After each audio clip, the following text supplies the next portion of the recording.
Hola a todos, muchas gracias por formar parte de este encuentro que tiene un objetivo común y poder ayudar a todas las víctimas del huracán Otis. Realmente me pone contento poder formar parte de este grupo de profesionales que están de diferentes maneras ayudando a poder recolectar fondos para poder generar algún tipo de ayuda o de financiación para la gente que pueda recuperarse de esta tragedia que han sufrido recientemente nuestros colegas mexicanos. La idea es de generar alguna charla de interés.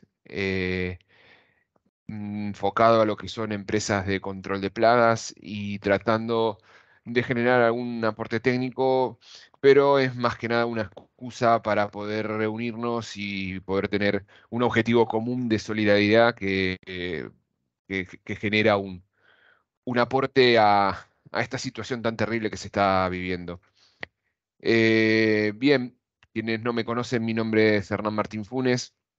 Soy ingeniero agrónomo, tengo una maestría en control de plagas y su impacto ambiental y soy doctor en ciencia y tecnología, mención química. Desde hace más de 12 años, 13 años, estoy en este sector de plagas urbanas. Estuve durante mucho tiempo trabajando en Argentina. Actualmente encuentro desempeñando labores de dirección técnica para una empresa en España y mi trabajo anterior y mi actual trabajo me han permitido interactuar con diferentes empresas de control de plagas en diferentes tipos de países y escenarios. Y cuando nos pusimos a organizar qué temas se podría dar de interés, surgió una propuesta, creo yo, interesante de poder hablar de la capacidad que tienen determinados organismos adaptarse a distintos ambientes.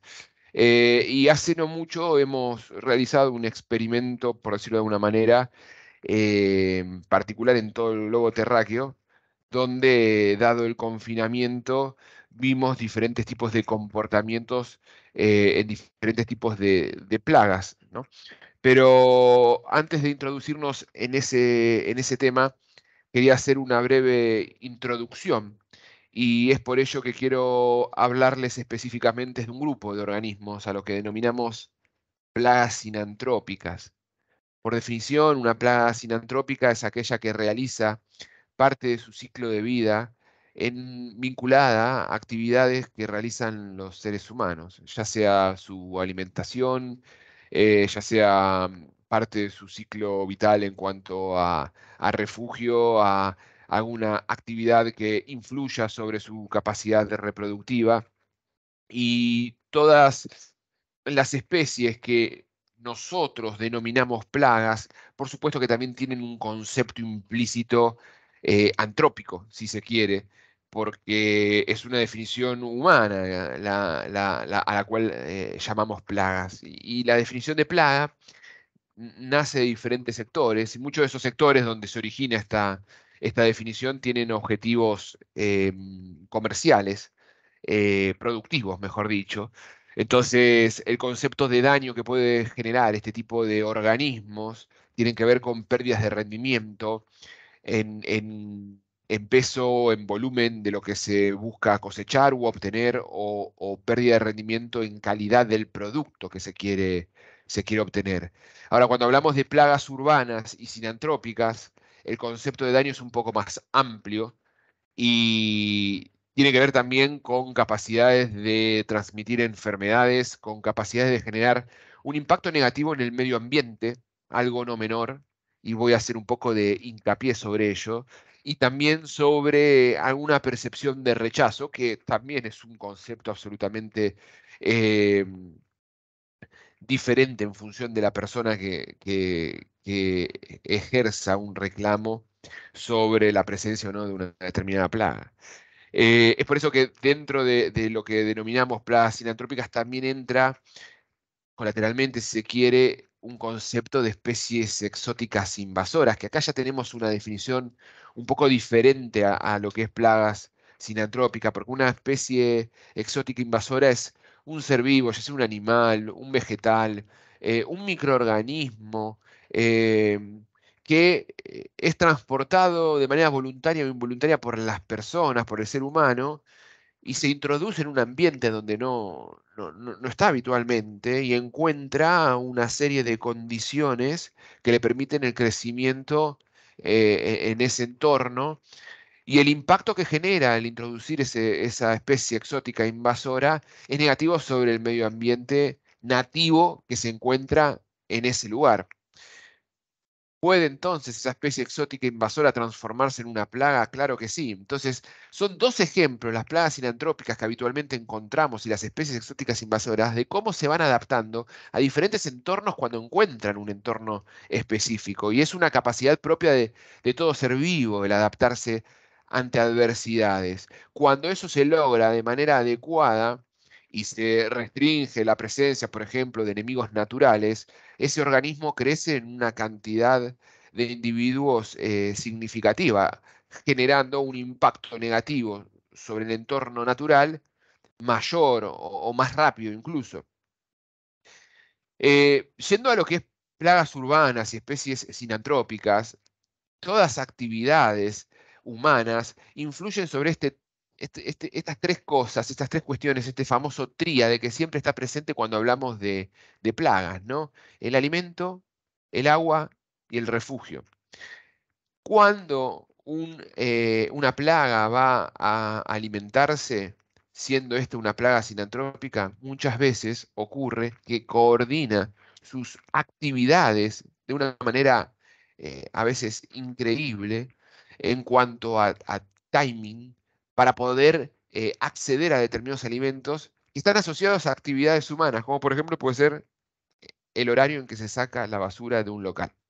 Esto pasa mucho en roedores. O acceden a disponibilidades de agua también después de determinadas actividades. No sé, después de una actividad de limpieza, después de una actividad específica en donde se acumula residuos o agua, esos animales pueden ir a beber agua. O generan un refugio también en torno a refugios artificiales que se producen o que se van a ir generando condiciones predisponentes para que esto ocurra según las actividades humanas. Siempre que aparezcan estas tres cosas, las plagas van a estar presentes. Entonces tenemos que, de alguna manera, cuando nos encontramos frente a un problema de plagas sinantrópicas, tener en cuenta estos tres factores para poder reducirlos mediante acciones culturales, acciones de modificación de entorno que van a restringir la proliferación de estos organismos.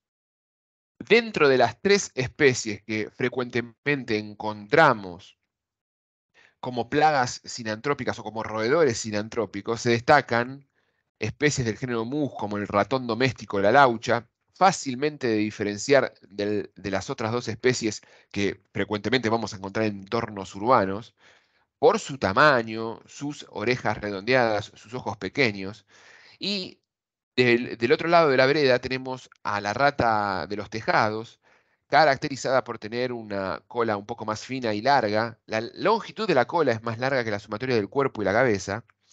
Y la rata gris o de alcantarilla, quien tiene una cola más robusta, su cuerpo en líneas generales tiende a ser más robusta, pero la longitud de esa cola es más corta que la sumatoria de la cabeza y del cuerpo.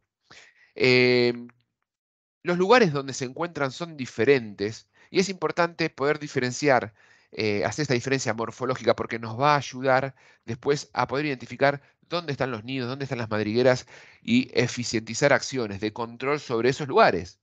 Siendo la rata de los tejados una rata que tiende a generar nidos en la copa de los árboles, en zonas altas, empieza a buscar alimento en zonas altas. Cuando no consigue alimento en zonas altas, baja a zonas inferiores para buscar alimento. Ambas, las tres especies tienen capacidad para trepar, pero esta particularmente tiene una capacidad para trepar extraordinaria. Intenta ingresar a las industrias, a los hogares por zonas altas, mientras que la rata gris genera su madriguera en agujeros visibles en la tierra, normalmente cerca de zonas que pueden dar cierto grado de sostén, como puede ser alguna piedra, algunas raíces. Con presiones elevadas de población podemos encontrar excepciones a la regla, toda esta descripción. Lo cierto es que rata de alcantarilla va a tender a buscar alimentos en zonas inferiores, lugar donde debemos de colocar de manera más eficiente los cebos, y ocasionalmente puede trepar para buscar alimento en zonas altas. El ratón, sin embargo, es más pequeño, puede anidar en lugares donde se acumulen fragmentos de cartón, de papel, generar ahí su nido. Todas tienen una gran capacidad reproductiva, forman camadas, perdón, con varias crías. Esa capacidad reproductiva va a generar que den mucha descendencia y poco tiempo. Y al mismo tiempo, esa alta capacidad reproductiva, reflejada en este caso en los roedores y también extrapolable a insectos, le permiten adaptarse a diferentes entornos. Comencé esta charla hablando y mencionando un poco acerca de la pandemia.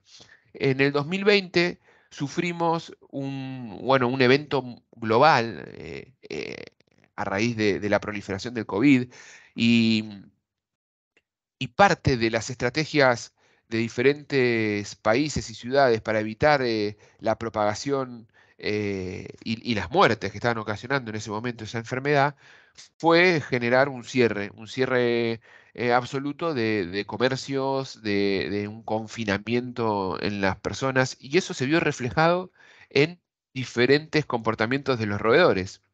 Comportamientos que em, pudimos observar de manera interesante para analizar cómo esas características y esas actividades sinantrópicas fueron forzadas a modificarse por una drástica medida humana que se llevó a cabo en un corto tiempo.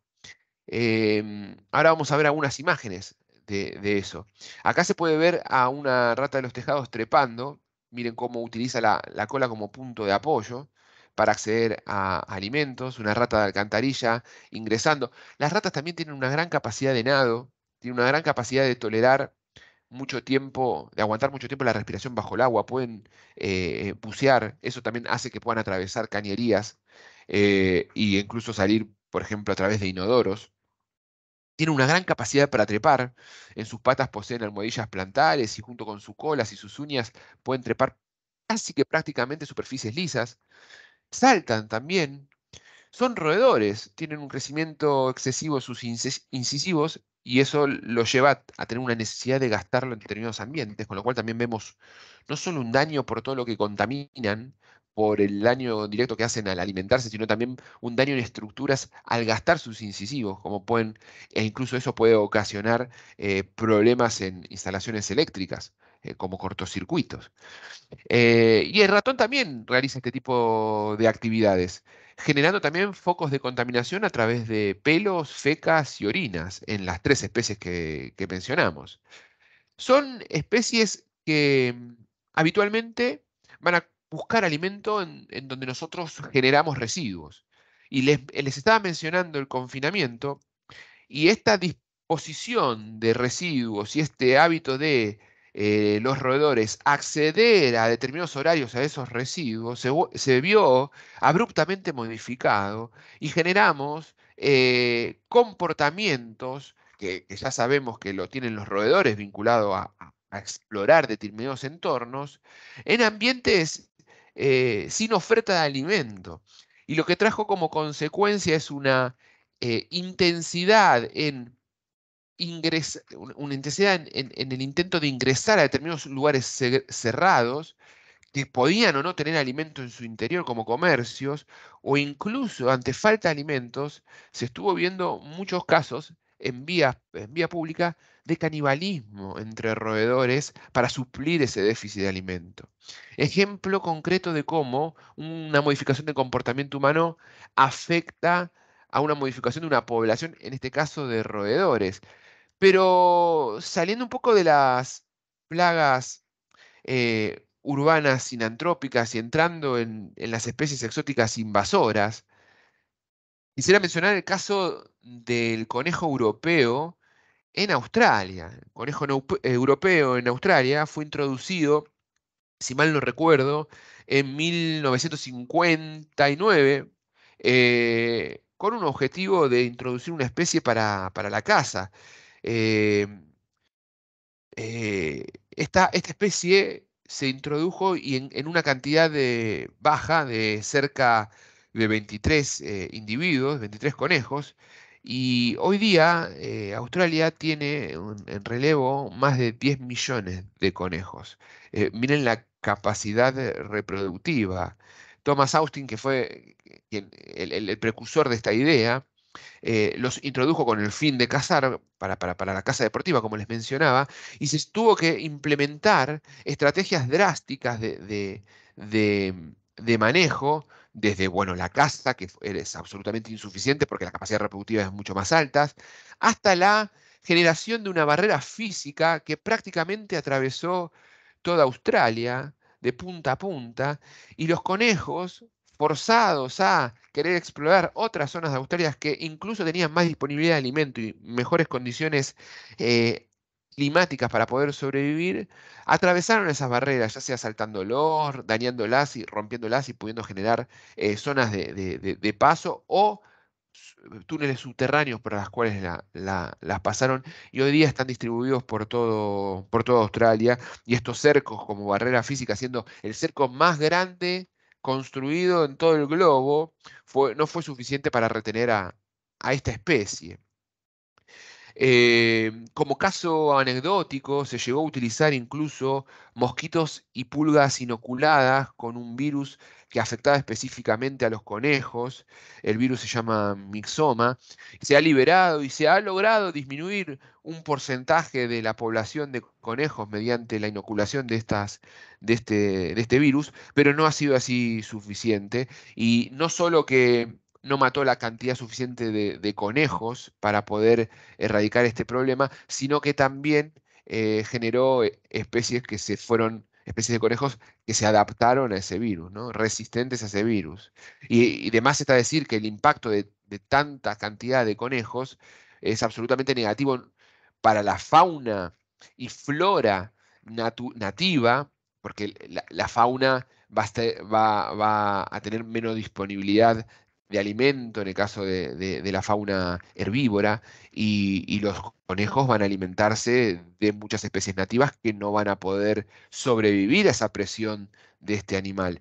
E incluso también tienen un impacto sobre las producciones agrícolas forestales, ¿no? Entonces, realmente este es un ejemplo de cómo poquita cantidad de especies introducidas por el hombre se ha transformado en un problema de difícil solución que aún hoy en día subsiste.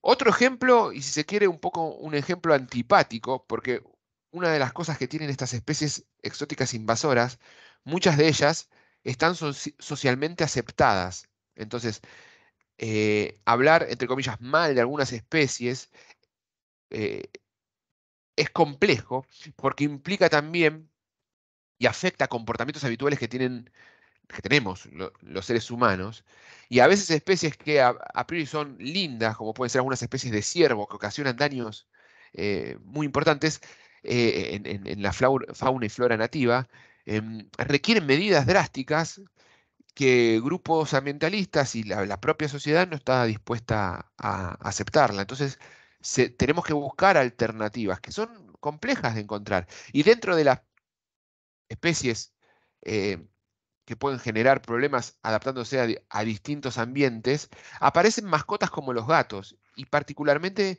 los gatos que no están dentro de un entorno de una casa.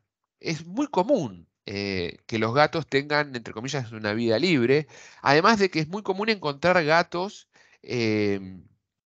salvajes, abandonados en determinados lugares que también tienen una gran capacidad reproductiva, y aquellos gatos que son mascotas y que están durante la noche, porque tienen mucha actividad nocturna, son activos durante la noche, se pueden desplazar por un rango interesante de distancia. Hay unos trabajos que se le han colocado a especies de gatos GPS y se ha demostrado que pueden moverse y desplazarse hasta 8 kilómetros, 8 kilómetros a la redonda del lugar donde habita esa mascota. Y los gatos, y vuelvo a citar Australia, generan un impacto sobre la naturaleza. Particularmente hay un estudio en Australia que determina que los gatos han eliminado cerca de 11 especies de reptiles, 22 especies de pequeños mamíferos y anualmente elimina más de 5 o 6 millones de especies de aves. ¿Mm? Ese comportamiento del felino hace que tenga también un impacto sobre la naturaleza, sobre todo el felino que no es controlado como mascota habitualmente. Entonces acá también tenemos, como siempre, el responsable de todo esto somos los seres humanos, ¿no? Claro está. Entonces también el impacto que puede tener sobre la naturaleza este tipo de comportamiento de los felinos tiene que ver también con el impacto que tenemos nosotros sobre, en este caso, este tipo de mascotas. Otro ejemplo son las cabras en las Islas Galápagos, que fueron introducidas también en una pequeña cantidad en la década del 50, si no me equivoco, y se multiplicaron de manera incontrolable, al punto tal que eliminaron mucha fauna nativa y esa flora nativa, perdón, y esa menor disponibilidad de plantas afectó a especies como la tortuga gigante de Galápagos, que no tenía alimentos porque se lo comían básicamente las cabras, que tienen un comportamiento de hábitos herbívoros y de ramoneo que afectan significativamente producciones y también a las especies vegetales nativas que se encuentren en la zona. En la década del 90 se implementó un sistema de rifle sanitario severo que ayudó a eliminar este problema y se logró, fue realmente muy efectivo, se logró eliminar el 90% de las cabras. Lo llamativo e interesante como para comentar es que ese 10% que no se pudo eliminar es porque las cabras se escondían. Entonces, una forma de poder localizar esas cabras que se escondían para poder terminar de cazarlas y erradicar el problema, fue utilizando otras cabras. Como las cabras tienen comportamientos sociales, se capturaban algunas, les colocaban a un collar con geolocalización, y como tienen un comportamiento social y tienden a reagruparse, se esperaban que se reagrupen y ahí se ubicaban el resto de las cabras y se podían generar esa eliminación. Hoy día se pueden, de hecho se volvieron a incorporar cabras a esta zona, pero de una manera mucho más controlada, evitando este tipo de impacto negativo sobre el ambiente. Impacto negativo que también lo hemos visto en Argentina con el tema del castor. El castor fue introducido con fines para el uso de peletería y también para introducir fauna y biodiversidad en Tierra del Fuego en la década del 40. Fue parte de un proyecto, se trajeron pocas especies, cerca de 20 especies 20 individuos de castores desde Canadá en avión. Es más, hay un dato muy colorido en cuanto a lo que se gastó, se pagó por cada castor y fueron liberados en la zona de Tierra del Fuego, se han multiplicado de una manera excesiva.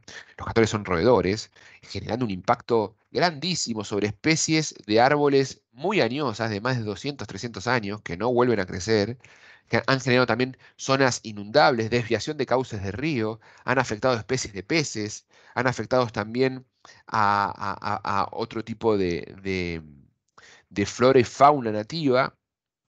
Y hoy día esos castores tampoco tienen un objetivo comercial desde el punto de vista de la peletería, porque primero que no se usa ya las pieles animales como indumentaria, y segundo que el tipo de clima y alimentación que tienen acá en el hemisferio sur, a diferencia de Canadá, hacen que tenga un tipo de pelo que no es de gran utilidad para la peletería, además del color que tampoco es de lo más buscado.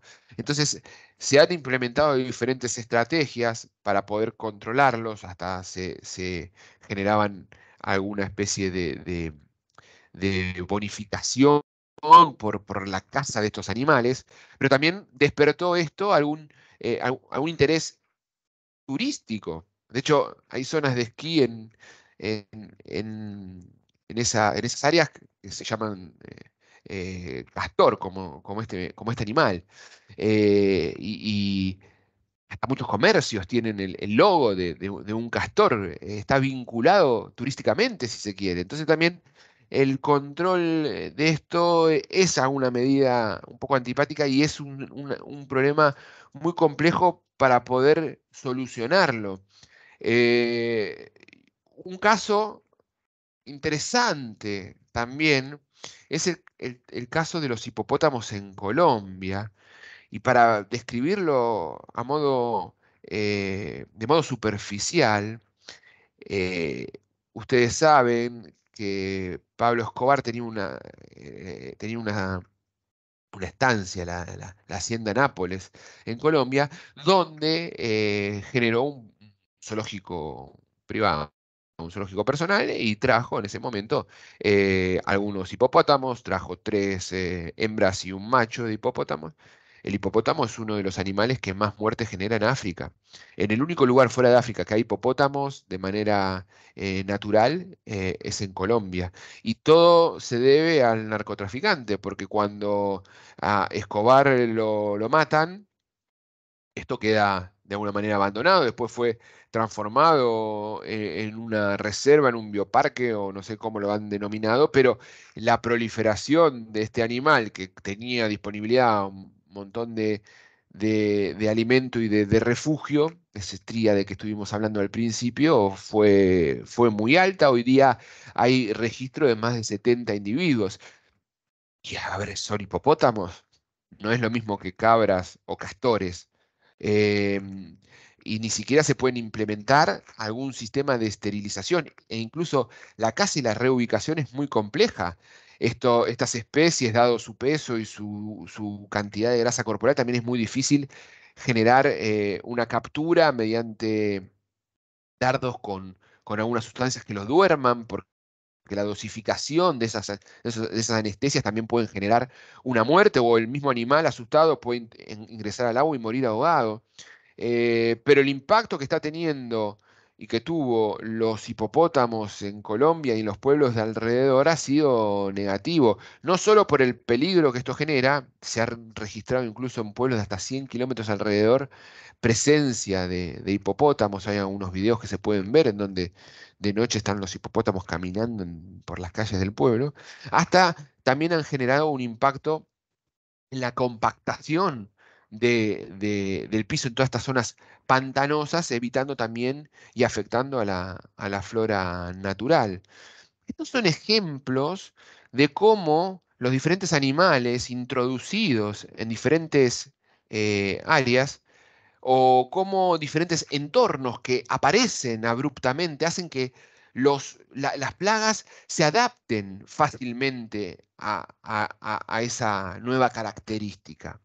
Esto, cuando lo extrapolamos a insectos, aparece mucho, y lo vemos incluso en la capacidad que tienen los insectos de tolerar herramientas que nosotros le ponemos para poder controlarla, los famosos fenómenos de resistencia. Tiene que ver con la presión que se ejerce sobre ese animal, y en el caso de las especies invasoras exóticas, con la disponibilidad de determinados ambientes o entornos a través de los cuales pueden proliferar de una manera mucho más libre, sin enemigos naturales, generando un problema de difícil solución, porque, como les mencionaba, no solo la aceptación social es algo que es complejo y también entendible.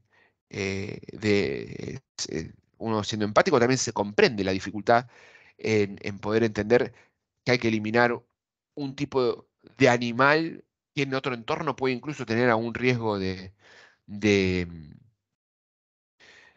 peligro de extinción. Em, Otro factor importante a analizar, que muchas veces dependen de organismos, muchas veces no, la mayoría de las veces dependen de organismos estatales, provinciales, o a veces del país, es el costo que esto genera. Y el expertise también de la zona en manejar determinados tipos de especies.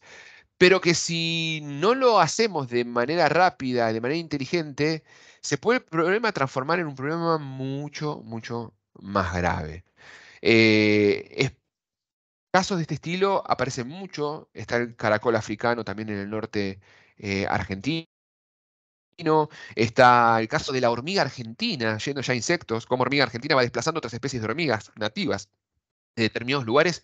En el caso de la hormiga argentina, forma megacolonias que pueden medir cientos de kilómetros. Es bien, bien complejo. La cotorra argentina es otra especie también invasora, muy presente en Europa, o especies ya que por ahí son nativas, pero que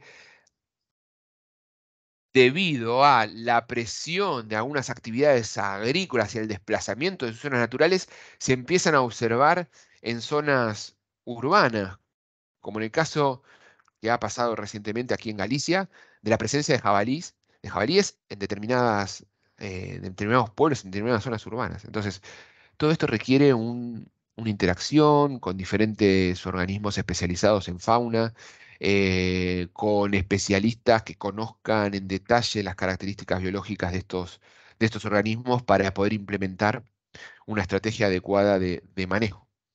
Eh, bueno, básicamente les quería comentar y hablar un poquito de este tema que me parece súper interesante y espero poder haber despertado su curiosidad. Hay muchísima información de esto en Internet, hay muchos incluso documentales que hablan de estos temas que espero que esa curiosidad los lleve a poder investigar e involucrarse un poquito más en este tipo de informaciones porque creo que son enriquecedoras.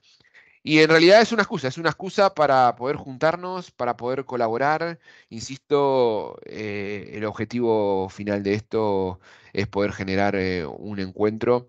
Lamento no haber podido conectarme de manera presencial.